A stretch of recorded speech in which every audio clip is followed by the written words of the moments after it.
Good day and welcome to NuRAN Wireless keynote speech for Conecta Latam. We're really pleased and happy to see that the market is still active in this in these tough conditions. We see COVID-19 hitting us hard. We're based in Canada, Quebec City, and we have had a lot of cases our side. We are following a lot of measures and so forth. So hopefully you guys safe.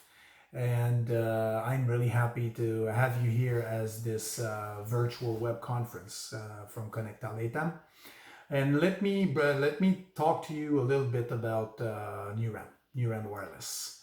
NuRAN Wireless is a Quebec-based company, Quebec, Canada-based company. We were born in the technology, I would say, back in 1983.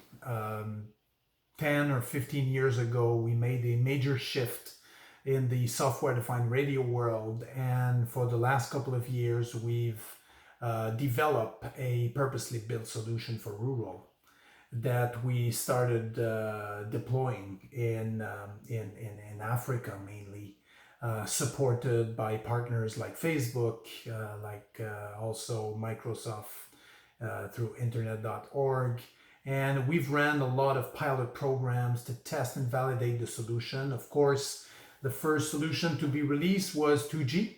The solution was called Lightcell 1.5 and was geared and developed to overcome the challenge of rural in this technology market.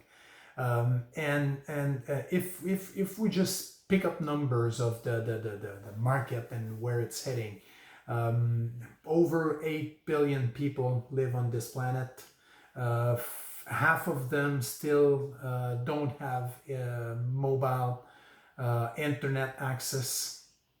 Out of this mobile internet access weakness, we still have close to 1 billion people without any mobile access. So simple phone on 2G or something like this. So, and which leads me to even the data in Latin America. There's 656 million people living in Latin America.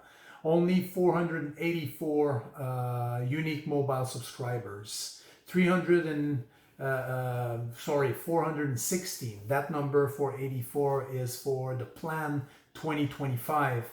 Whereas the current number of internet users, we are close to 26 million users. So it's growing, but it's not growing fast enough. We still have a lot of weaknesses, and this digital inclusion becomes more and more important. For the past couple of years, I would say 5 to 6 years, NuRAN has worked extremely hard with the different operators in Africa, mainly MTN, Orange, Vodafone, and Airtel. We've tested our solution. We've made significant number of pilots everywhere: Zambia, Cameroon, DRC, or Democratic Republic of Congo, Guinea-Bissau, so many places, Burundi and Zambia. So and even South Africa. Anyway, so where I'm going with this is that Africa was eager to get people connected. Facebook has put a lot of energy through their telecom infra project. NuRAN has been out there supporting these initiatives through the Open Cellular program to bring this digital inclusion. And this has forged a massive trend to get people connected. But even then, when you talk about the mobile network operator, you, the customer, you are forced, or I would say your CapEx spendings on a yearly basis is mainly used to improve your product quality or your service quality.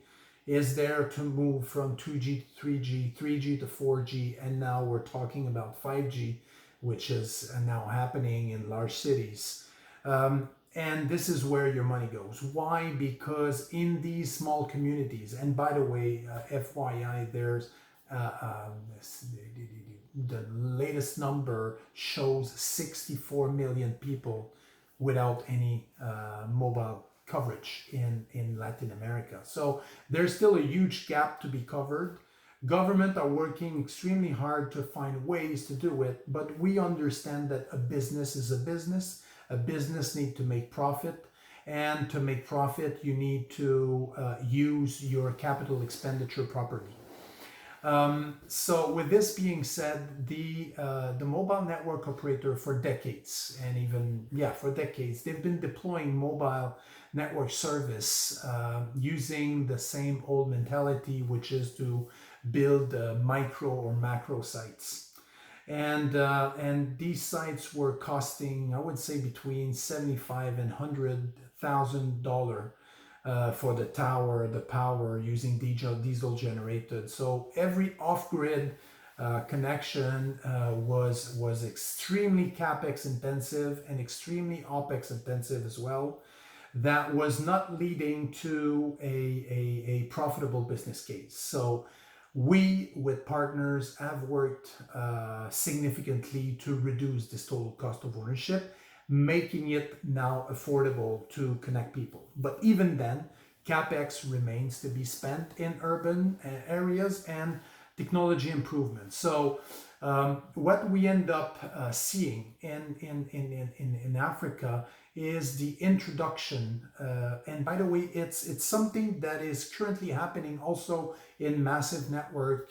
We call it, and managed service, or let's call it network as a service, or I would call it infrastructure as a service. So IaaS. So what that means is that players like NuRAN will come, take the requirements, make ground analysis, find where the lack of coverage is, where the population stand, and analyze what kind of infrastructure need to be put in place, invest, go and deploy tower, solar power system, radio access network equipment, and operate and maintain this network over time. So what it brings in terms of the value prop for the investor, for the MNOs, is that all services and SLA are going through a single entity that manage this managed network.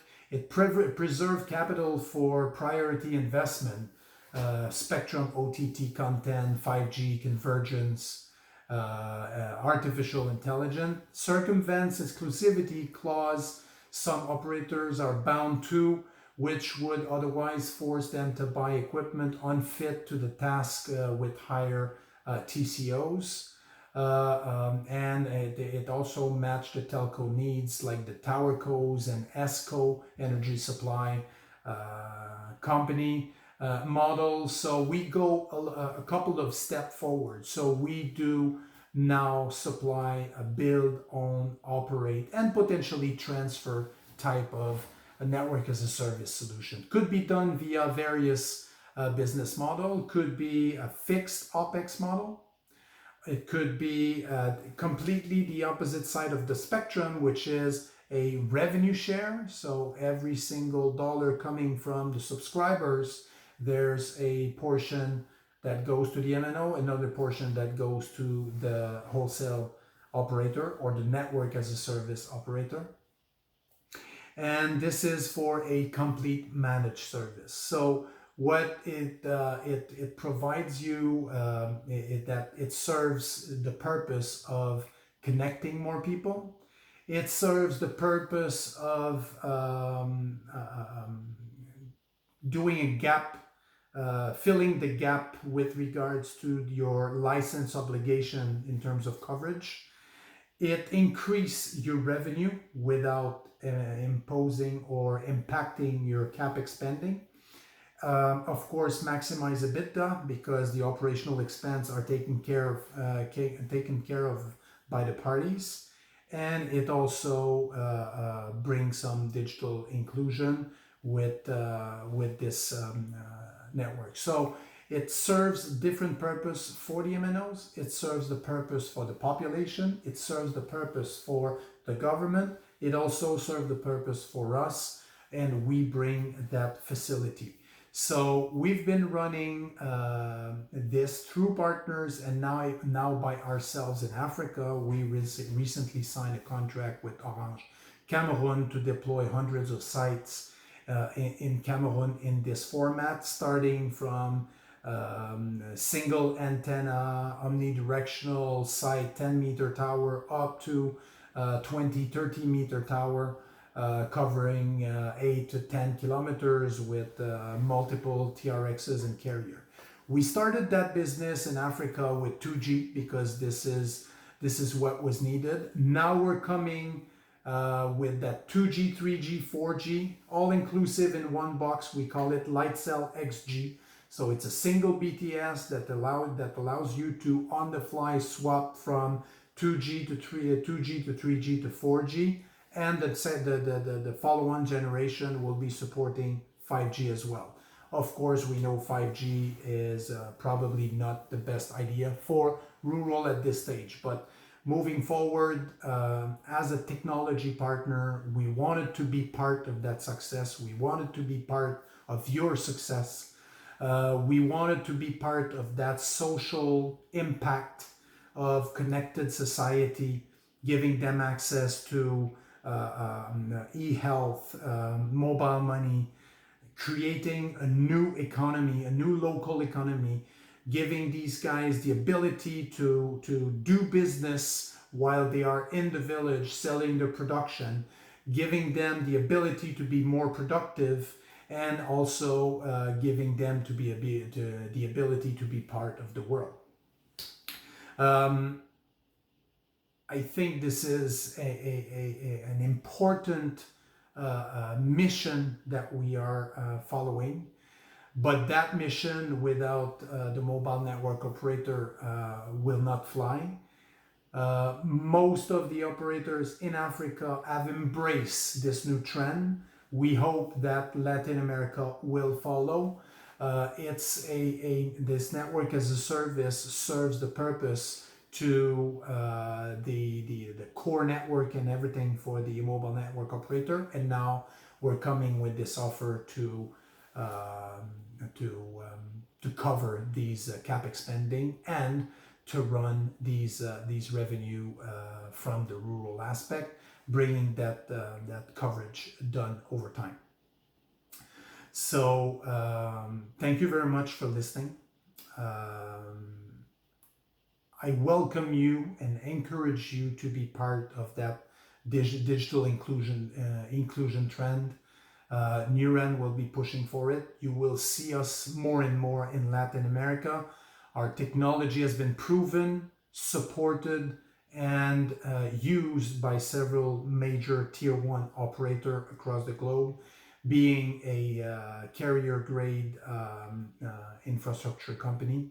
We are now in the trend of connecting people, and we want to use our financial strength and financial backing to support your objective to see these people connected over the next couple of years. Thank you very much for listening, and I wish you a good show. Have good discussion with partners. Let's make it work for all of us. Thank you very much.